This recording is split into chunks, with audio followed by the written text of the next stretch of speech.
बिस्मिल्लाहिर्रहमानिर्रहीम। अस्सलाम वालेकुम शहजादों, कैसे हो आप सब लोग? उम्मीद है खैरियत से होंगे। वाइस लर्निंग में आपको करते हैं खुश आमदीद।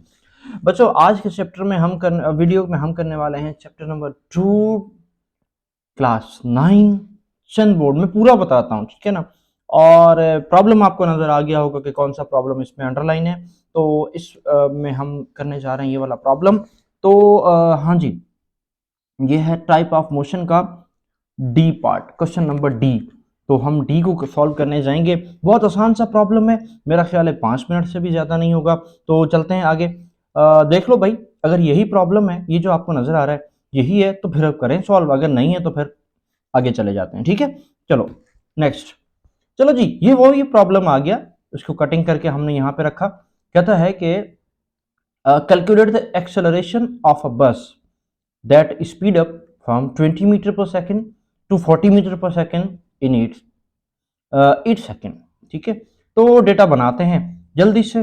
बेटा आपको ये रहा हमारा डेटा, और सबसे पहले हम आते हैं इनिशियल। दो वेलोसिटीज गिवन है।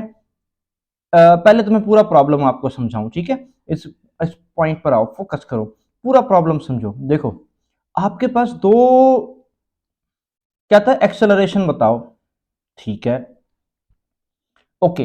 फिर कहता है कि उसकी स्पीड पहले 20 थी, फिर 40 हो गई। कितने टाइम में? 8 सेकंड में। लो भाई, सारा डेटा हमने बना लिया, बस अब लिखना रह गया, ठीक है ना।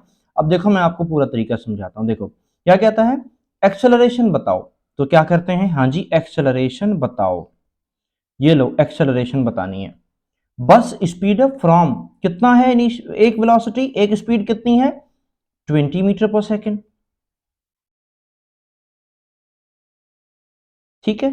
मतलब इसको हम इनिशियल कह देते हैं। फिर उसके बाद कितनी हो गई, 40 मीटर पर सेकेंड, तो इसको हम फाइनल कह देते हैं। तो ये बन गई इनिशियल स्पीड और वो बन गई फाइनल स्पीड। ठीक हो गया भाई। कितने टाइम में? 8 सेकेंड में। तो टाइम जनाब हमारे पास कितना गिवन है, 8 सेकेंड।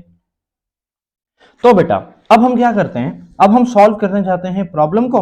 तो प्रॉब्लम को सॉल्व करने के लिए डेटा तो हमारा बन गया है, तो इसका मतलब अब हम जो है वो सॉल्यूशन करने जाएंगे।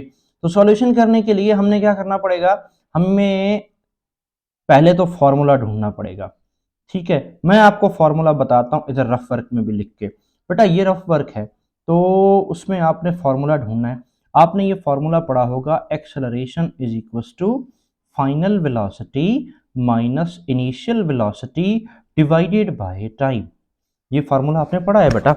अगर नहीं पढ़ा तो बुक उठा के देख ले, उसके अंदर आपको ये फार्मूला मिल जाएगा, ठीक है। तो फिर एक काम करते हैं, यही फार्मूला अब यहाँ पे यूज करते हैं। तो आप लिख लें, ये क्या है जनाब, फार्मूला, ठीक है। तो सबसे पहले आपने क्या लिखना है, फार्मूला। फार्मूला में क्या लिख करेंगे आप, acceleration is equal to V F minus V I divided by T. ठीक हो गया। तो अब आपने क्या करना है बेटा, अब आपने करना ये है कि इसको सॉल्व करना है।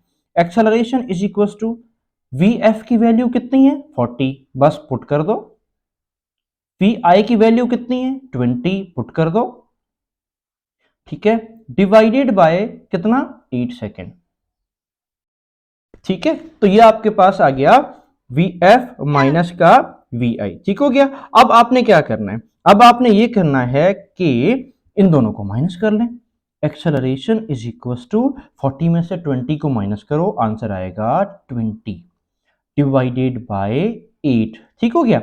अब आखिरी स्टेप रह गया, वो क्या, 20 डिवाइडेड बाय 8।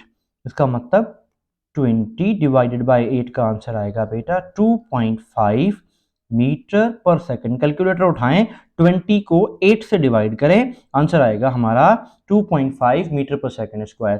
तो जनाब पहला प्रॉब्लम सॉल्व, इतना सही था, खत्म, किस्सा ही खत्म हो गया। ठीक है जी, थैंक यू सो मच। चलते हैं, हम मिलेंगे अगली वीडियो में दूसरे प्रॉब्लम के साथ। जब तक के लिए अल्लाह हाफिज।